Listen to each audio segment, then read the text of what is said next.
To SSC cracker. मेरे पास जो question आया इंग्लिश सेक्शन में, जो क्वेश्चन आया था पूरा तो क्वेश्चन नहीं मिला, लेकिन जितना भी क्वेश्चन मेरा दोस्त को याद था वो मुझे सेंड किया है। तो हो सकता है कुछ इसमें 10% इधर उधर हो सकता है, बट एक्चुअल क्वेश्चन है यही क्वेश्चन आया था एसएससी सीजीएल में। और मैं बता देता हूँ, सिनोनिम्स एंटोनिम्स आकर प्रीवियस ईयर क्वेश्चन से रिपीट हुआ है। ओके, तो चलते हैं क्वेश्चन देखते हैं कौन सा क्वेश्चन का आया है एसएससी सीजीएल इंग्लिश सेक्शन में। चलिए स्टार्ट करते हैं। देखिए क्वेश्चन आया था इरो, सिनोनिम्स आया था आपका इरेसोल्यूट। ओके, इरेसोल्यूट, आपको पता है इरेसोल्यूट का मतलब क्या होता है? इरेसोल्यूट होता है आपका जो कुछ डिसाइड नहीं कर पाता है। जैसे आपका इरेसोल्यूट का इडियम फ्रेजेस में आ सकता है, जैसे at a loss, unable to decide होता है, उसका होता है इरेसोल्यूट। इसका सिनोनिम्स आपको पूछा था, जिसका होगा अनडिसाइडेड होगा, बट इसका सिनोनिम्स और कुछ दिया था ऑप्शन में, बट इसका सिनोनिम्स पूछता था इरेसोल्यूट। एंड एंटोनिम्स पूछता था indomitable, indomitable. Okay, idiom and phrases आया था आपका under a cloud, beat defence.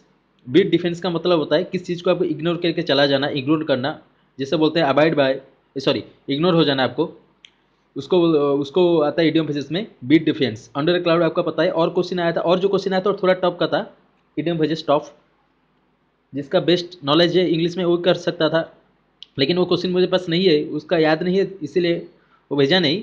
फिर भी मैं कोशिश करता हूँ दूसरा फ्रेंड मुझे भेजेंगे। Next question, one word substitution आया था 3 क्वेश्चन, लेकिन एक क्वेश्चन मेरे पास है behaviour that shows lack of respect for God and holy things, जिसको प्रोफिशिएंट बोलते हैं। सॉरी,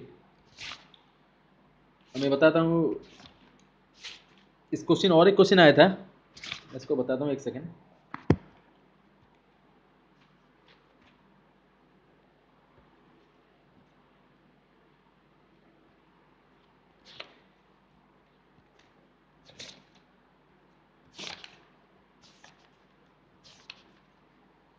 नहीं, वो क्वेश्चन नहीं है अभी, इतना एक ही क्वेश्चन है, behaviour that shows a lack of respect for gods और होली थिंग्स। और 2 क्वेश्चन आया था, इजी क्वेश्चन आया था, वन सब्स्टिट्यूशन। 2 ऐसे मॉडरेट थे, एक ये तो इजी क्वेश्चन है एंड 2 मॉडरेट थे। आप कर सकते हैं उसको, प्रीवियस ईयर क्वेश्चन कर लीजिए। एंड आपका अभी बता देता हूँ आपको कि जो आपको है आपका जो बुक है आपका एस पी बॉक्सी, उसमें जितना वन वर्ड सब्स्टिट्यूशन है उसको कर लीजिए, एंड ईडियम फ्रेजेस उसको कर लीजिए, उसी से क्वेश्चन आ सकता है, आ रहा है अभी। एंड सेंटेंस करेक्शन में आपका आया था कंडीशनल सेंटेंस, जैसे इफ क्लॉज, वुड हैव कहाँ लगेगा, हड बीन कहाँ लगेगा, सिंस फॉर में एक क्वेश्चन आया था शायद, एंड मॉडल में क्वेश्चन आया था, एंड सब्जेक्ट वर्ब एग्रीमेंट एक क्वेश्चन आया था। उसके बाद आपका सेंटेंस इंप्रूवमेंट आया था, बहुत ईजी सेंटेंस इंप्रूवमेंट, इतना ईजी क्वेश्चन आया था मुझे पता नहीं, लेकिन वो बोल रहा था बहुत ईजी सेंटेंस इंप्रूवमेंट आया था। उसके बाद आपका आया था फिल इन द ब्लैंक्स। आपका मैं आपको बता देता हूँ, प्रीपोजिशन चार्ट में दे दिया हूँ, उसी से क्वेश्चन आया था। एक क्वेश्चन जैसे एंटीपैथी अगेंस्ट होता है, एंटीपैथी टू होता है कहाँ लगता है, उसी से प्रीपोजिशन चार्ट से क्वेश्चन आया था एक, एंड प्रीपोजिशन एंड आर्टिकल से क्वेश्चन आया था। एंड आपका जो था कंपेंसेशन, वो इजी था, थोड़ा टाइम टेकिंग था, बट इजी था वो क्वेश्चन। अगर लाइक कीजिए, सब्सक्राइब कीजिए कुछ अपडेट के लिए। जैसे ही आपका सारे स्लॉट खत्म होगा, वहाँ पे मैं क्वेश्चन बना के आपको दे दूँगा। Thank you.